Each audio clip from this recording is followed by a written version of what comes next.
Welcome to the Orca. Prime Minister Justin Trudeau's national carbon tax looks like it will be a major federal election issue next year in 2019. His Liberal government says it will return collected carbon tax money to taxpayers, but as you can imagine, there's a lot of skepticism of that claim. British Columbia remains the only jurisdiction in all of Canada with a full carbon tax, and another increase is set here for April the 1st. The NDP government has also stripped the tax of its revenue neutrality. So will the carbon tax issue resonate in BC as it is expected to in Ontario, Alberta, and Manitoba? Kris Sims is the BC director of the Canadian Taxpayers Federation and opposes both provincially and nationally imposed taxes. And she joined us here in the Orca studio. Hello there, welcome. Thank you so much. Why is BC the only province with a carbon tax? We started it. This is partly our fault. What we're seeing the Prime Minister trying to force onto Canadians who have clearly voted, saying they don't want it. In the most recent Ontario provincial election, Doug Ford campaigned very hard on scrapping the carbon tax and saying no to it and pushing back on it federally. And he got elected to a big majority. So people have spoken. When it was first brought into play here in British Columbia, way back in 2008, it was this little tiny tax. It was only $10 a ton, and they promised Scouts Honor to have it level off at $30 a ton. That would be the sky's the limit hard cap. They also promised to make it revenue neutral, which we now realize is just a term. It's just a really funny way of doing your accounting on your budget books. And people went for it because initially they got an income tax cut to go alongside with this. And it kind of makes you feel good. Exactly. You're doing something for the environment. Right. And on top of that, the money was supposed to go towards green energy. Hydrogen-powered buses will all be biking and walking to work and be healthier and happier. We now realize, as is whenever government gets involved, that wasn't true. So number one, we oppose it here in BC because we started it.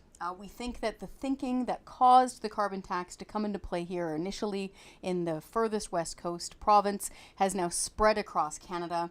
That thinking is heavily influencing the Prime Minister. He referenced British Columbia's carbon tax plan several times when he announced that he's federally forcing it on other people. And so we have it out here because, unfortunately, we were the first ones to do it. And now it seems like, for some reason, politicians are attached to it. And it's easy to get attached to funding. They take in over $1 billion a year in the carbon tax. That's a big chunk of change, and it's a big part of your bottom line. And so, unfortunately, that's why we have it right now. Aside from padding the provincial coffers, what has the carbon tax in BC, what has it accomplished? Not to be glib, but it hasn't accomplished anything other than taking money out of our pockets. So to give an example of what they called revenue neutral for several budgets before they finally dropped the term altogether, for argument's sake, let's say they take in around $1 billion, $1 billion per year. All they did was list that in a box on the budget, and they labeled it revenue neutral carbon tax. Then they shoved a whole bunch of tax credits into that box to make it balance out to zero. That's literally all they meant by revenue neutral. And it's everything from film tax credit to children's fitness tax credit to converting school land to farm at 50% rate tax credit. Those are not tax cuts for average people. Those are just tax credits that exist in every other jurisdiction, but in BC, they put them under the umbrella of the carbon tax. They make it balance out to zero, and it's a trick of accounting. All they're doing is taking your money and then spending it. So now that the federal government wants to impose a national tax, what will that mean for the people of BC? Will they be taxed upon another tax? Not yet, but let's not give them ideas. So right now, British Columbia, the government calls themselves a carbon leader. And by that, we mean we have the highest carbon tax in all of Canada. It's $35 a ton. Next April, it's going up by another $5. And now they say they're going to jack it up to $50 a ton by the year 2021.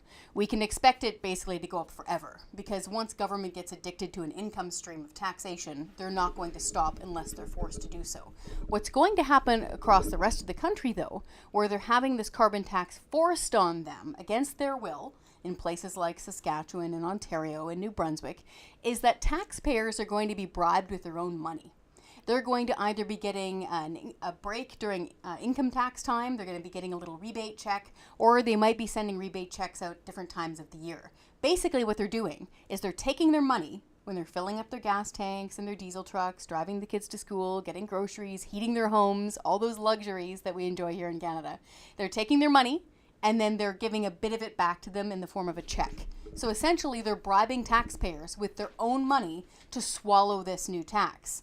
Now, this won't go on forever. Once people just finally lie down and accept it, they'll stop sending those checks. And we'll have a permanent tax in place, unfortunately, across Canada. Here in BC, we won't be seeing those checks because we already have a carbon tax. You're opposed to both, provincial and national. Why? What would you rather have them do then? Because it costs us a lot of money and it doesn't work.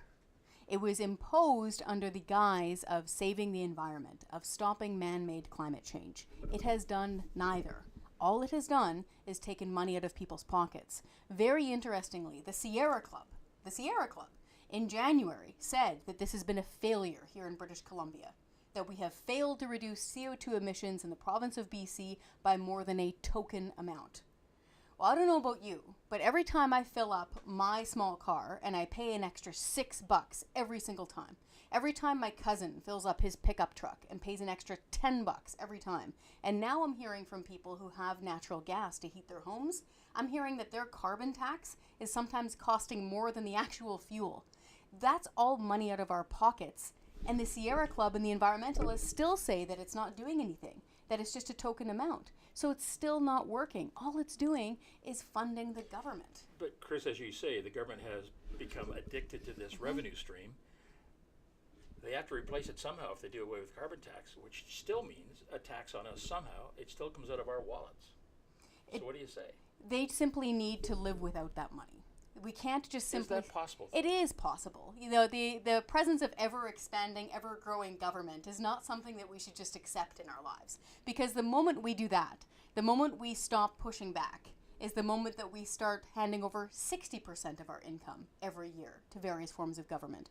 Right now, we hand over 43% of our income to various levels of government. Could be the feds, could be the province, could be municipally. There's tolls and there's fees all in there. And if we just say, oh, well, they need this money, I'm sure they're spending it wisely, well, then we're just Exactly. Then we're just going to be suckers. Unfortunately, they're wasting a ton of money and they're constantly expanding and growing government.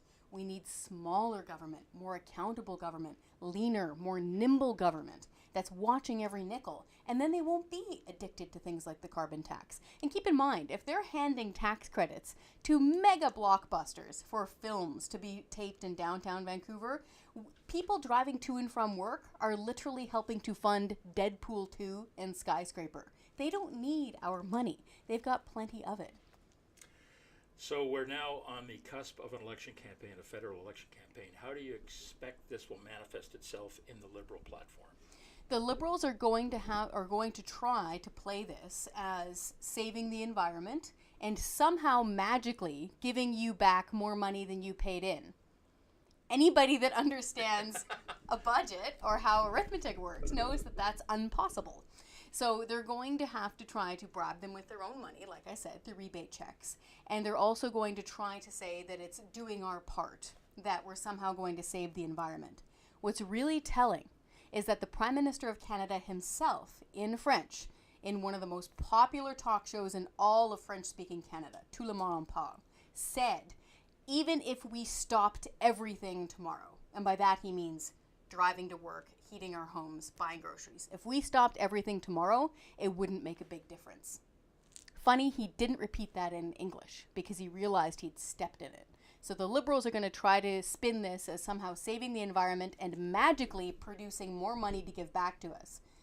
The Conservatives have a big job here. They need to point out that BC has gone the wrong way, that it takes billions of dollars out of our pockets, and all it amounts to is a government shell game. It doesn't help the environment. What we need to do to help the environment is to get out of the way, to let people develop, to let technologies develop so that we're using less and less fuel, that we're burning those fuels more and more cleanly, as Saskatchewan farmers have done.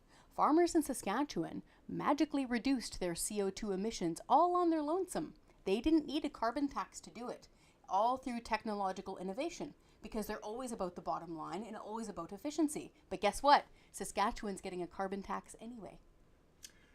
Kris Sims, always a pleasure. Likewise, thank you. Thank you for joining us. Thank you.